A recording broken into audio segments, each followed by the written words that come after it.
फरवरी को इलेक्शन है। इस हवाले से एक दो बातें करके बात को खत्म करता हूं।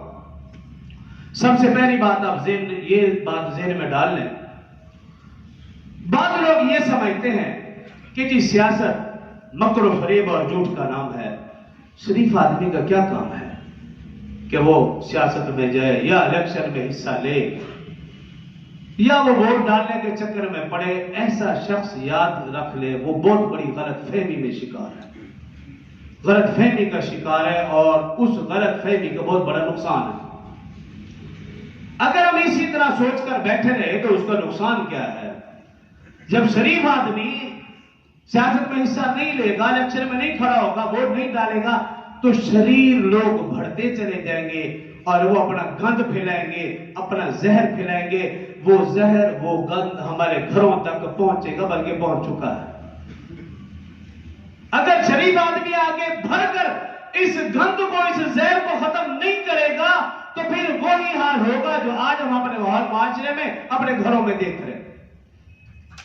और दूसरी बात, काफी सारे दीनदार लोग ये समझते हैं कि हमारे वोट ना डालने से क्या नुकसान होगा।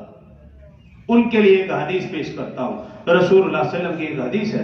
रसूलुल्लाह सल्लल्लाहु अलैहि वसल्लम ने इरशाद फरमाया, जो शख्स अपने सामने किसी मोमिन शख्स को जलील होता हुआ देखे, जो शख्स अपने सामने किसी मोमिन शख्स को जलील होता हुआ देखे और वो कुदरत रखने के बावजूद उस मोमिन शख्स की मदद न करे, अल्लाह ताला उस शख्स को बरसरे आम रुसवा करेगा। इस पुरफितन दौर में हम देख रहे हैं कि दीन वालों को बदनाम किया जाता है, जलील और रुसवा किया जाता है, दाढ़ी टोपी पगड़ी वाले को निशाना बनाया जाता है, उसे जलील किया जाता है। अगर मैं और आप अपने वोट की ताकत से उसको जलील होने से नहीं बचाते तो ये फरमान फिर सच्चा होकर रहेगा, कहीं ऐसा ना अल्लाह हमें भी बरसरे आम रुसवा कर दे। तीसरी बात, वोट एक शहादत है, गवाही है। ये मैं और आप तो समझते हैं कि झूठी गवाही देना हराम है, ये हर शख्स समझता है और हदीस है।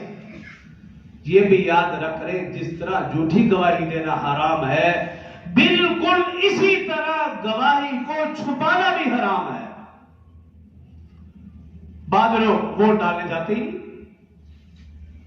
गोया वो गवाही को छुपा रहे, हराम काम का इर्तिकाब कर रहे हैं। हमने उन शरीर लोगों के लिए मैदान खुला छोड़ दिया, वो जो मर्जी करते फिरे। हमारे इस वोट न डालने से कितना बड़ा नुकसान हुआ कि ऐसे लोग सामने आगे जो इस्लाम के भी मुखालिफ, मुल्क पाकिस्तान के भी मुखालिफ। और इससे अगली बात, वोट का गलत इस्तेमाल इससे बड़ा गुनाह है।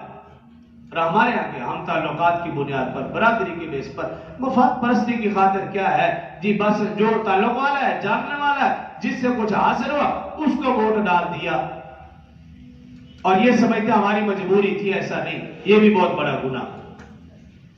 और उससे अगली बात ये, बाद लोग ये कहते हैं भी देखो, जिनको हम वोट डाल रहे वो बेशक नाअहल है, वो गुनाहगार है, लेकिन हम कौन से नेक पाक है, हम भी तो गुनाहगार हैं।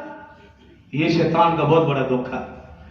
भी अगर हम में से कोई शख्स गुनाह करता है वो अपनी जात तक महदूद है, लेकिन हम जिसको वोट डालेंगे जब वो गुनाह करेगा उसके नतीजे पूरी कौम भुगत रही है। हम देख रहे 75 साल से इन लोगों ने क्या किया। और आखिरी बात ये, बाद लोग ये कहते हैं जी मेरे एक वोट से क्या होगा।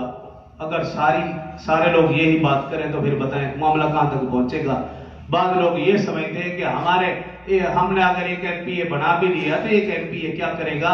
इसकी मैं तारीख आपको थोड़ी सी बता दूं कि पिछली मर्तबा झंग से मौलाना मावी आजम एमपीए बने, एक एमपीए की क्या वैल्यू थी, उसने उस झंग के अंदर नई सड़कें और शानदार यूनिवर्सिटी बनवाई और शानदार हॉस्पिटल बनवाया। मौलवी साहब है और आज भी वो किराए के मकान में रह रहे हैं। एक आपने एमपीए दिया, उसने पंजाब में क्या कुछ किया आप नेट के ऊपर सर्च करके देख रहे हैं, मावी आजम लिखो आपको लग पता जाएगा कि अगर एक मौलवी को एमपीए आपने बनाया, उसने पंजाब के अंदर कितना बड़ा काम किया। नेट पे रिसर्च करके आप दंग और हैरान रह जाएंगे। और मैं यकीन दिलाता हूं अगर आपने अपने वोट का सही इस्तेमाल किया, मजहबी लोगों को अपना دیا تو انشاءاللہ آپ کی اولاد بھی سمجھ جائے گی. اگر خدا نہ خاصہ انہی لوگوں کو آپ ووٹ دیتے رہے جیسے کہ آپ 75 سال میں دے رہے ہیں تو اس سے بھی نتائج برے ہوں گے. اللہ سمجھ اور عمل کی توفیق دے.